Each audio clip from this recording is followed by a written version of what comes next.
there, my name is Scarlette Kerr, and welcome to this webinar about the Listersync method, Principles of Injury-Preventive Keyboard Technique.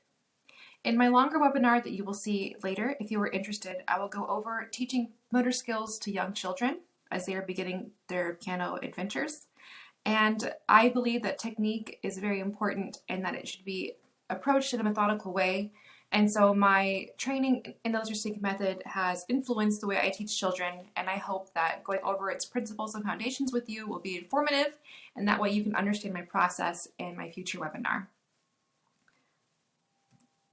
So in this webinar, we will go over problems faced by pianists and teachers, the Listersync method itself, its foundations and principles, and its application to teaching.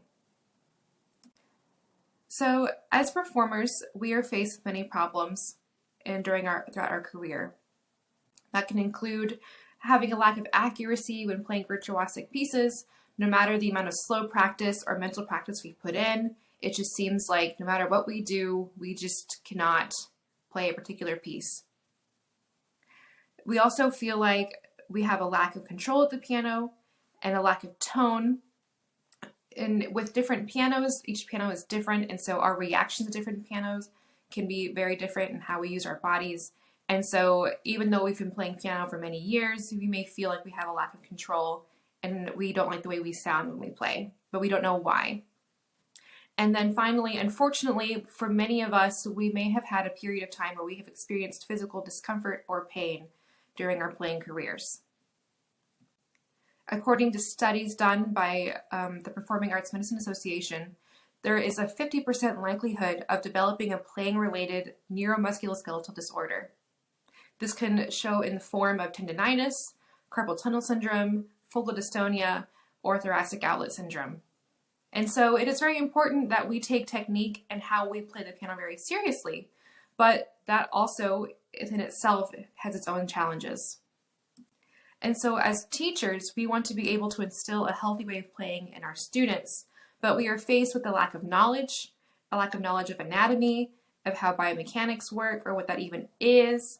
We don't know much about somatic education or different methods of somatic education, and we know very little about neuroscience and neuropedagogy, since many of us probably focused more on our music classes than on our science classes when we were in our higher education training. We are also faced with this dichotomy of a traditional environment versus the process of learning. And with the competitive atmosphere that we face today, many teachers or even us as students have experienced an environment where we are pushed to learn repertoire beyond our means or beyond our maturity because we need to play for a jury, we need to play for a competition or play for a festival. And the result or the performance takes precedent over the process or the learning and the practice of getting there. And that can lead to some detrimental results, whether it is trauma, anxiety, or even pain and injury. And then finally, if we wanted to even instill a healthy technique, how would we even go about introducing technique or introducing these motor skills to children in a methodical, healthy, sequential way? And so there are very few resources out there that provide a methodical sequence of introducing fine motor skills to play the piano. And it was with that I go into the Listersync method. The Listersync method is a research-validated step-by-step system for teaching the sensations and coordinations of healthful, injury-preventive keyboard technique from the foundational level of sound production to the most advanced repertory. It assumes that playing a keyboard is an activity of the whole body, not just the arms, hands, and fingers. It is an interdisciplinary approach that incorporates elements from the fields of neuroscience and neuropedagogy, movement, science, and sports pedagogy, embodied cognition, somatic education, technology-assisted pedagogy, and transformative learning. The ultimate goal is to help students of all ages attain the highest levels of musical expression and to experience joy in music making. And this is found from the Listersync Institute website. The developer of this method, Dr. Barbara Listersync, did a study on this method and its process and how it affects injured pianists in her dissertation at Columbia University. And in the image on the left, you will see that this is an image that she created of all the integrated sciences and studies and fields that go into the method itself. And so you'll see there's the history of technique from the piano pedagogy standpoint. We have sports and dance pedagogy and how they use movement and how they teach movement to their students. There is embodied cognition, somatic education, neuroscience, and neuropedagogy, and how we incorporate how we learn. And by knowing how we learn, we can know how to teach in an effective way for us to be able to remember and embody well-coordinated movement. So Dr. Barbara Listersync is an internationally acclaimed pianist and teacher. She was a graduate of Smith College and holds a Prix d'Excellence from the Utrecht Conservatory in the Netherlands. She has an EDD from Columbia University and was a former artist faculty of the Eastman School of Music, and is now currently a professor of piano and the artistic director of the School of Music at Salem College in Winston-Salem, North Carolina.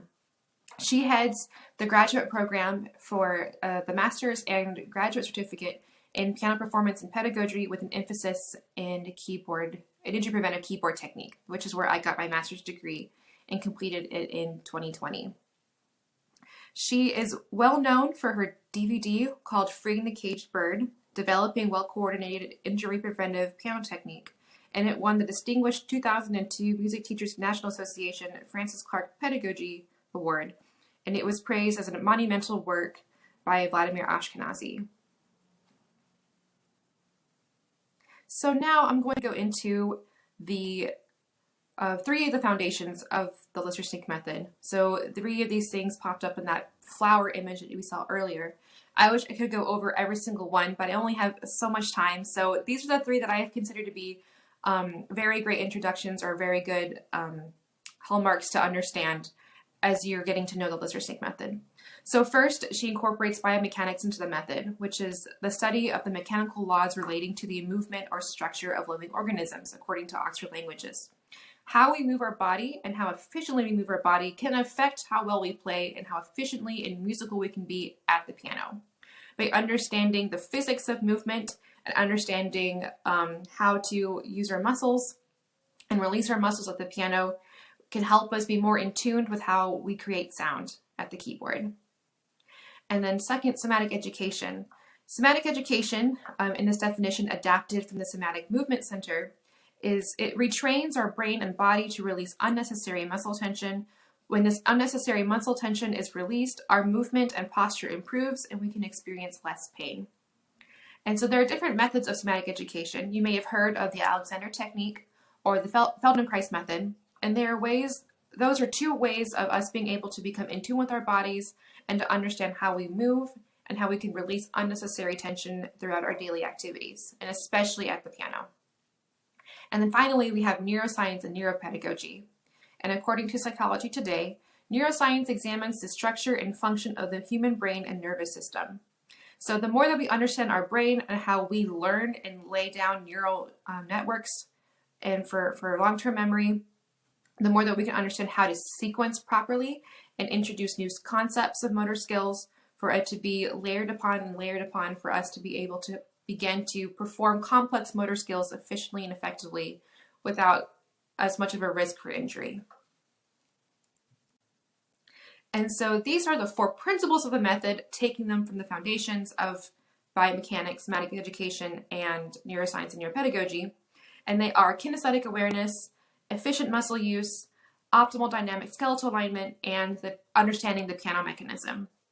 So first, we have to understand and be able to develop kinesthetic awareness and feeling and being aware of our body's movement. And then we also need to understand how to use the amount of muscular effort necessary to do an activity like playing a single note at the piano or playing multiple notes at the piano, and also getting the tone that we want from the instrument. And then third, we want to move and align our body efficiently behind the keyboard as we play so that we were not reaching or we are not straining certain muscles unnecessarily while we were reaching the extremities of the keyboard, and that we move as one unit from one side of the keyboard to the other when we are playing.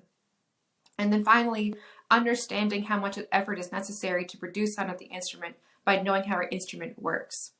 Since our instrument is a complex instrument of hammers and strings and weights, knowing how much we need to produce from our body to be able to perform a note at the piano will help us be more in tune with the sound we create, and also how much muscle we need to, and how much movement we need to play a sound at the piano. So applying the Listersync method to teaching, the Listersync method was introduced primarily, or originally at least, to retrain pianists who felt like they needed a stronger foundation in technique, or pianists who had experienced injury and wanted to be able to restructure and rebuild how they play in order to prevent injury in the future. Since my studies of the Listersync method, I've incorporated many of its elements and many of its methodical sequence to teaching younger students. And you'll see that in a future webinar. So quickly, a general overview of how the method works and what the sequence is. So at the beginning of going through the method, we go through how to develop kinesthetic awareness. We do a body scan on the floor as a floor exercise, and release and tense and release different muscle groups of our body to know how that feels like and to tune our body in a quiet environment. We learn how to move from our joints, or what joints we move from when we play the piano. And then, of course, we learn how to be aware of how to sit and what that feels like, and how to release tension while we are sitting at the bench at the keyboard. And then we understand how our body, how the piano can respond to our body's descent into the piano. So if we move our arms into the piano quickly, it might have a harsh, louder sound. If we move our arms to the piano slower at a certain rate, it can produce a rounded tone or a softer tone. And then we go into how to play one single note and how much muscular effort is needed to play one note, and how to form our hand arch, and understanding that that structure is instrumental in being able to transfer sound from our body into the instrument. And we focus on our third finger to do that. And then eventually we'll go on to play multiple notes, and how to do that in an efficient manner using circumduction of the wrist, which is an elliptical motion of our wrist from our forearm, and being able to differentiate our fingers, which means that our brain is sending signals only to specific fingers that we need to play, and being able to release non-playing fingers at the same time. And I will go into that a little bit more in the next webinar.